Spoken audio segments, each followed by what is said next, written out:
Bonjour à toutes, bonjour à tous, bienvenue sur la page Facebook de Droit et Liberté DL. Dans le cadre du JT de 18h30 aujourd'hui, le mardi 10 mai 2022. Et donc nous allons attendre que vous puissiez vous loguer.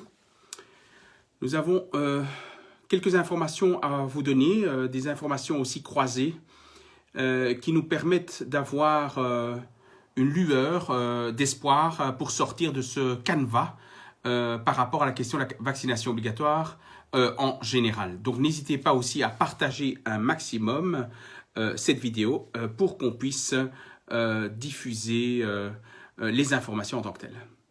Alors, sachez avant, bonjour à toutes, bonjour à tous. Donc, je ne vais pas citer tous les prénoms et tous les noms. Vous êtes nombreux à nous suivre, donc je ne peux pas, voilà. Sinon, je risque d'être un peu perturbé par les sujets d'actualité. Mais en tout cas, merci d'être là, merci d'être nombreux à nous suivre dans le cadre des informations en tant que telles. Alors, sachez, avant qu'on commence les actualités, les amis, sachez que demain, c'est le dernier jour pour pouvoir vous inscrire à la conférence qui aura lieu ce samedi, le 14 mai 2022 à 14h, donc une conférence vraiment très intéressante, très importante sur les risques d'une troisième guerre mondiale et surtout comment se préparer, comment s'y préparer plus particulièrement par rapport aux conséquences liées bien évidemment à cette crise liée au conflit armé entre Russie et Ukraine, où les prix vont particulièrement grimper, mais aussi il y a des risques parallèles qu'on discutera lors de cette conférence. Donc soyez nombreux, on va mettre en place aussi un réseau d'entraide et de solidarité, donc vraiment très très intéressant. Donc soyez là pour en discuter ce samedi à 14h. Donc je mettrai le lien juste au-dessus de la vidéo pour pouvoir vous inscrire. Donc demain, avant minuit, c'est les dernières inscriptions possibles. Alors, concernant les actualités, les amis. Alors, vous savez que le président Macron et Van der Leyen, donc président de la Commission européenne, désire forcer la main pour la modification des traités de l'Union européenne afin, disons, de forcer l'adhésion de l'Ukraine à l'Union européenne. Alors, il faut savoir que suite à cette annonce lundi par Ursula von der Leyen et le président Macron, visiblement c'est eux qui tirent la charrette des autres pays comme la Belgique, l'Italie et tout le Bataclan qui suivent. Vous savez que sur les 27 pays, près de la moitié des États membres de l'Union européenne s'opposent à la modification unilatérale des traités par ces quelques personnalités qui veulent imposer les choses, donc dont notamment la Hongrie, la Pologne et encore d'autres pays de l'Union européenne. Alors moi je suis quand même assez, même si je sais qu'on est dans une, on n'est pas dans une démocratie. En fait, c'est une démocratie déguisée. On nous raconte des histoires. Regardez ce qui se passe maintenant. C'est comme lorsque vous jouez, par exemple, aux échecs. Et ce qui se passe, c'est que il y a par exemple échecs et maths, durant le jeu du jeu d'échecs, vous avez la possibilité de modifier les règles du jeu, donc de changer les règles du jeu en cours de jeu. Eux, c'est la même chose. Donc la France, représentée par Emmanuel Macron, ainsi que la présidente de la Commission européenne, vont changer en cours de jeu les règles de jeu et on nous parle de démocratie. Vraiment du n'importe quoi. Du foutage de gueule. Et c'est pour ça que les citoyens doivent comprendre qu'en réalité, rien n'est acquis. En réalité, rien n'est acquis. Vous travaillez pour eux, vous bossez, vous faites des sacrifices, vous faites des investissements, vous prenez des risques. Et puis, avec une règle, les choses changent. Et donc, vous ne pouvez plus réfléchir en vous disant « tiens, je vais réfléchir dans du long terme ». Parce qu'en réalité, avec la possibilité de modifier les lois en leur faveur, en réalité, vous risquez de tomber dans un trou à mammouth. C'est ça la vérité, c'est ça le problème. Et donc, je pense qu'il y aura encore une implosion qui va se faire au sein de l'Union européenne, parce que si Emmanuel Macron et la présidente van der Leyen veulent modifier les textes du traité, eh ben, il y a un risque important que ça pète au sein de l'Union européenne, et certains pays risquent à la limite de prétexter de cet état de fait pour pouvoir sortir de l'Union européenne. Alors ça, c'est un risque important, et donc on voit très bien que tout est manœuvré, tout est orchestré pour justifier la modification des traités initiaux. Vous vous rendez compte, on prétexte d'une guerre entre la Russie et l'Ukraine pour modifier les textes fondateurs de l'Union européenne. C'est quand même fort. Je veux dire, je trouve que ce sont vraiment des acteurs, des beaux acteurs, je trouve. Des beaux. Ils sont beaux. Il est beau le lavabo. Le lavabo. Oh, je trouve que le lavabo, il est plus beau que Emmanuel Macron, je trouve. Et Van der Leyen. C'est lamentable. Lamentable. On nous prend pour des ahuris. On nous prend pour des nouilles. Et si les citoyens ne se réveillent pas, s'ils ne prennent pas conscience qu'on vit dans une mascarade, eh bien, ces citoyens-là vont perdre leur culotte. Ils vont perdre leur culotte.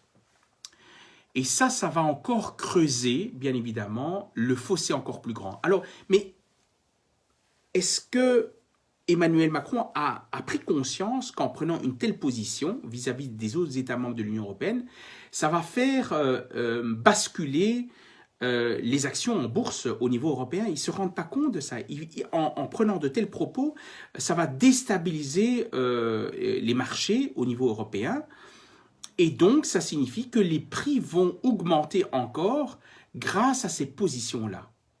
Je trouve ça vraiment irresponsable, vraiment, le beau terme, irresponsable, de la part de quelqu'un qui est censé agir dans l'intérêt de la nation française. Je trouve ça lamentable. Mais bon, il n'y a plus rien qui me surprend, plus rien du tout.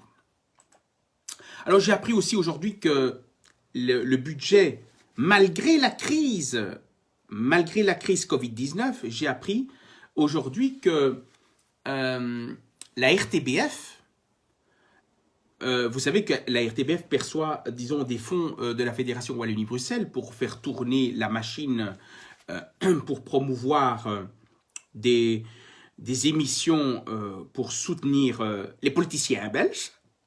Les politiciens belges avec l'argent du citoyen.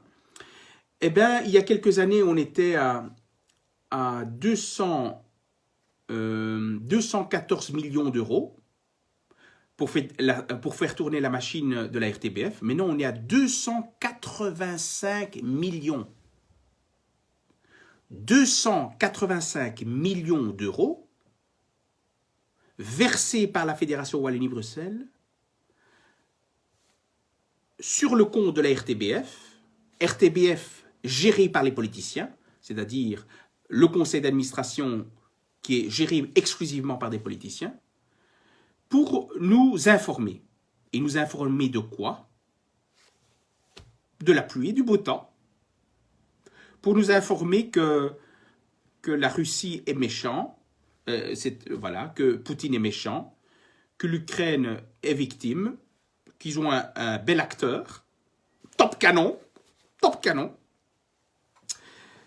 Et on veut en plus de ça, grâce à Zelensky, eh ben, on veut l'utiliser pour faire une implosion dans les traités européens. C'est top qualité, je trouve. Top qualité, on nous parle de solidarité européenne. Des foireux. Lamentable. Toutes ces idées dans une grosse poubelle puante. Vraiment, les amis. En tout cas, j'attends avec impatience 2024, les amis. Je vous assure que ça va péter. Ça va péter, mais terrible. J'ai hâte. J'ai hâte. On va s'amuser. En tout cas, avec les politiciens belges, on va s'amuser. Ouais, ils sont vraiment... on nous prend pour des imbéciles, malheureusement. Et il y a des gens qui ne s'en rendent pas compte. Hein. Vous avez 45 ou 50% de la population qui ne se rendent pas compte que les médias mainstream manipulent. Ils ne se rendent pas compte. Hein. Terrible. Et on nous dit que ce sont ceux qui sont non intellectuels qui ne se font pas vacciner. Mais du n'importe quoi. Du n'importe quoi. Alors, les amis, un nouvel avis qui a été proposé pour une réforme fiscale qui contient des éléments particulièrement difficiles à avaler parce que le Conseil supérieur des finances a proposé au ministre des Finances, CDNV, de diminuer l'impôt à hauteur de 5,7 milliards d'euros. 5,7 milliards d'euros. Donc, ils veulent diminuer l'impôt. Mais, comment vont-ils récupérer cette diminution d'impôt? Dit-il, pour financer cette diminution de l'impôt, personne physique, il y aura la suppression des chèques repas et on va augmenter la TVA de 21 à 22%, une taxation plus importante des allocations familiales, etc., etc. Donc, rendez-vous compte, les malins, parce qu'ils sont malins, ces gens-là. J'adore les politiciens belges. Ils sont cohérents, ils vous donnent d'un côté, et puis de l'autre côté, ils reprennent le double. Ils vont augmenter la TVA de 21 à 22%. Donc, alors que nous assistons à une augmentation terrible des prix, tant au niveau des services que des produits, l'État s'est dit, mais c'est le moment idéal pour augmenter la TVA de 1%. Comme ça, ils vont gagner du fric. Rendez compte?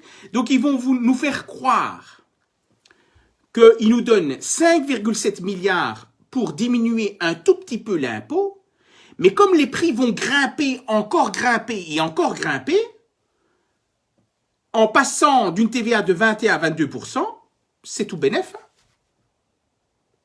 Je trouve que ils sont intelligents. Je trouve. Ils nous représentent bien, les politiciens. Ouais. J'aime bien leurs costumes, moi. Moi, les costumes des politiciens, c'est ça qui me donne vraiment la confiance des politiciens belges. C'est leur costume. Certains, leur coiffure. Oui. Certains, leur sourire. Ils sont beaux, je trouve. Ils sont beaux. Je les mettrais dans un cadre, vous savez, dans une cave. Dans les caves. Parfois, moi, j'ai une petite cave avec des objets de toutes sortes, hein, des balais, des arrosoirs. Et je mettrais bien le cadre des politiciens belges juste à côté de la poubelle. Une belle poubelle, les amis. Dans ma cave. Comme ça, j'y penserai toutes les fois où je dois sortir les poubelles. Ouais. Donc, on va nous pomper encore du fric, les amis. Grâce aux politiciens belges, encore une fois, PS, MR, CDH, pas CDH, les engagés, que j'ai jamais entendu parler, les engagés, écolos, qui nous ont trahis, trahis, ils nous ont trahis plusieurs fois, les écolos. Voilà, ils vont se retrouver dans la merde pour les prochaines élections, quelque chose de terrible. Alors les amis, une petite lueur d'espoir. Une lueur d'espoir, et en même temps, je me pose la question si ce n'est pas une manipulation. Alors, je vais vous expliquer. Une première mondiale très prometteuse. Une équipe de l'UCL, Louvain, découvre comment empêcher l'infection au Covid. Donc, il y a une équipe de scientifiques en Belgique qui ont découvert, qui ont fait une expérience qui s'avère prometteuse et qui vise à créer, si vous voulez, une cellule chimique donnant, qui s'apparente, qui donne l'apparence d'une vraie cellule humaine, permettant ainsi que s'il y a contamination Covid-19, eh ben, l'avantage c'est que le virus va être, si vous voulez, va s'orienter vers cette cellule chimique et éviter ainsi l'infection de l'être humain. Et l'avantage de cette technique, c'est un traitement, hein, c'est un traitement qui a été mis en place par des chercheurs belges. L'avantage avec ce système, c'est que elle s'applique quel que soit le variant. Même s'il y a 100 000 variants, cette technique est toujours d'application. Alors moi je me pose deux questions. La première question, comment ça se fait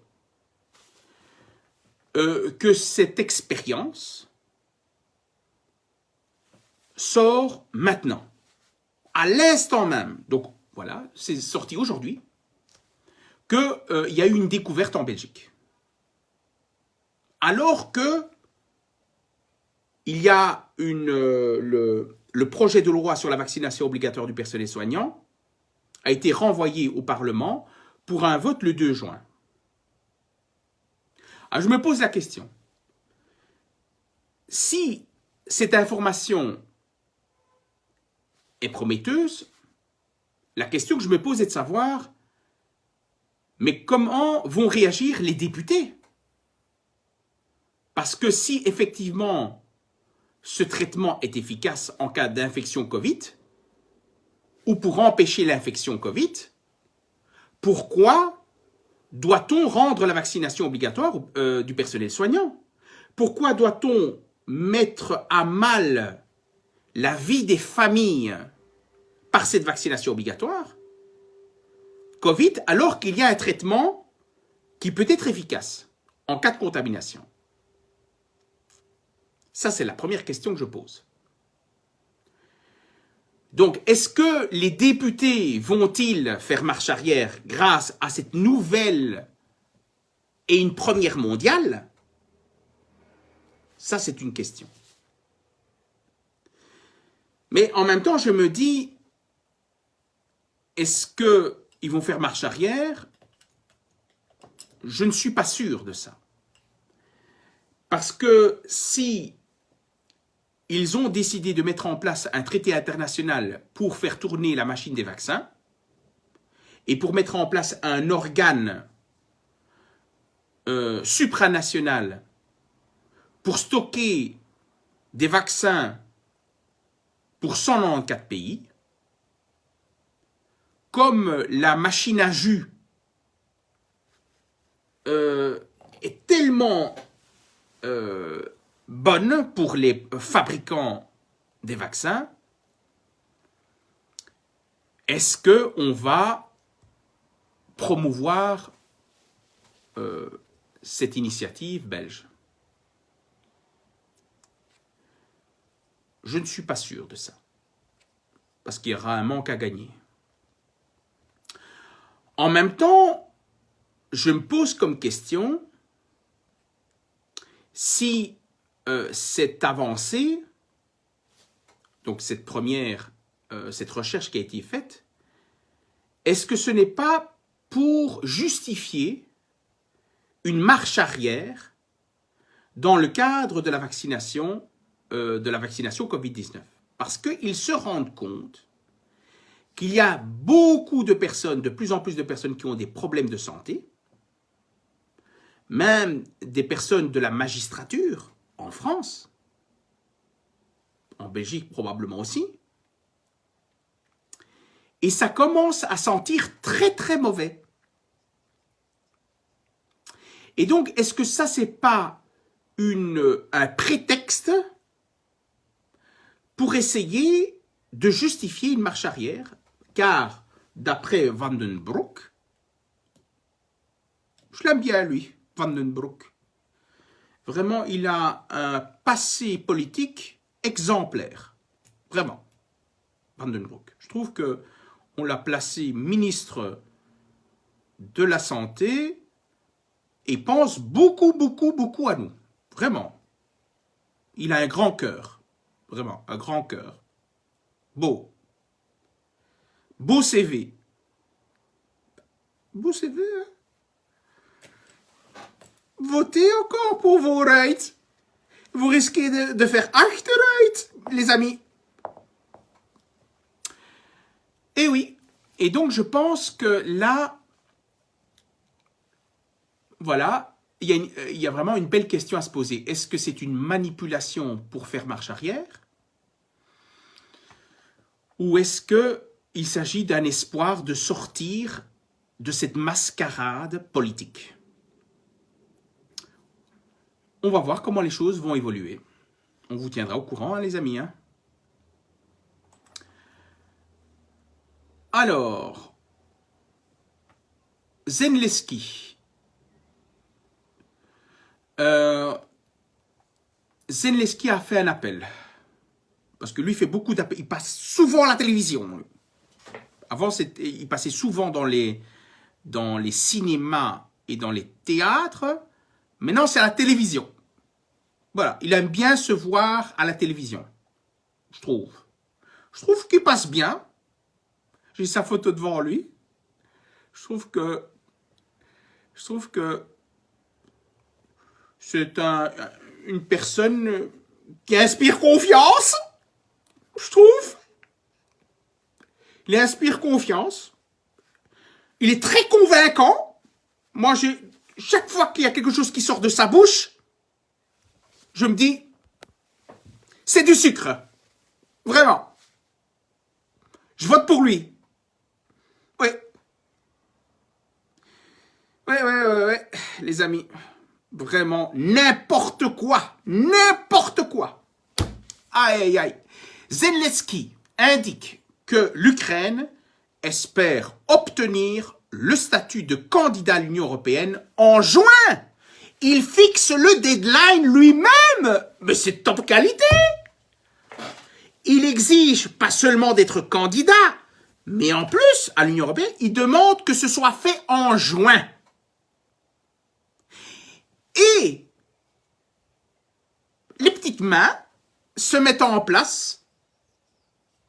Et il y a Macron qui se met en scène pour modifier les traités européens, pour faire droit vraiment aux exigences de Zelensky.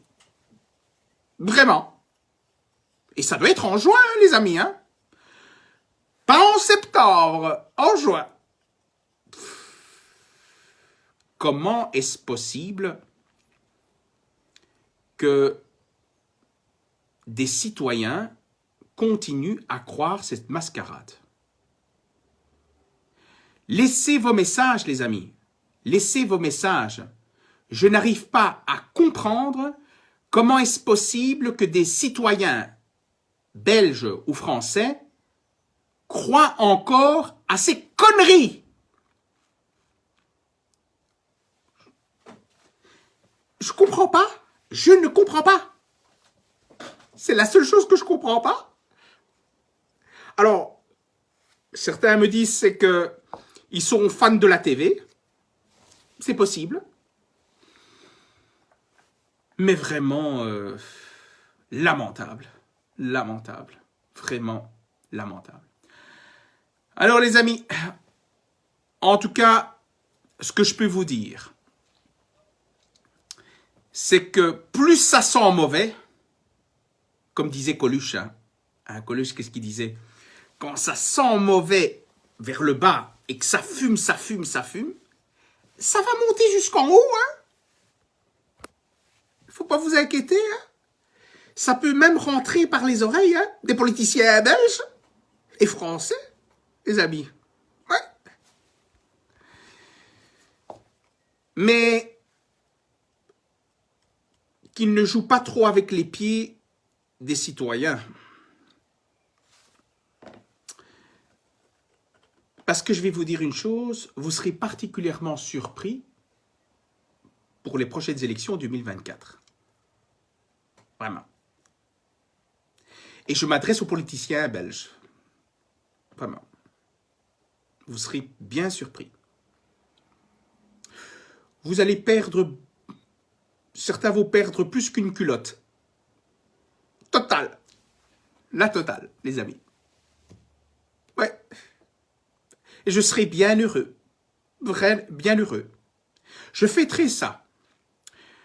Je vais vous dire une chose. Si tous ces idées foireuses se retrouvent à la poubelle,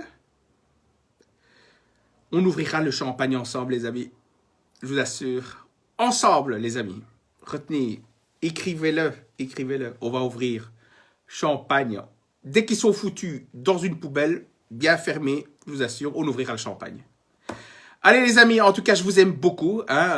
Vous êtes ma force, c'est-à-dire... ça me donne envie de continuer à me battre pour vous, pour nous, pour tous, parce que ça vaut vraiment la peine de se battre. Ça vaut vraiment la peine parce que on vit dans une véritable mascarade.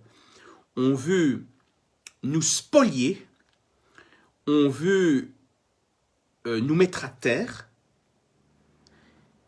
Mais moi, je dis aux politiciens que les gens ne sont pas bêtes. Et à un moment donné, ils recevront une crêpe, vraiment, pour le dessert, les amis. Ils recevront la crêpe pour le dessert avec la crème chantilly dessus, les amis. Allez, les amis, partagez un maximum la vidéo, partagez. Et alors, on se voit demain pour le JT 18h30, tout simplement. Alors, n'oubliez pas, pour celles et ceux qui ont oublié de s'inscrire, en tout cas... n'hésitez pas de vous inscrire donc, pour la conférence de ce samedi 14 mai, à 14 h à Bruxelles. Une belle conférence, des belles initiatives d'entraide et de solidarité. Vous allez voir, c'est ça la vie. La vie, c'est celle qu'on va vous proposer, un monde parallèle où il n'y a que l'humanité, l'amour qui va régner et pas des idées foireuses, comme proposées par les politiciens belges et français. Allez les amis, je vous laisse. Gros bisous à vous et à demain 18h30. Ciao.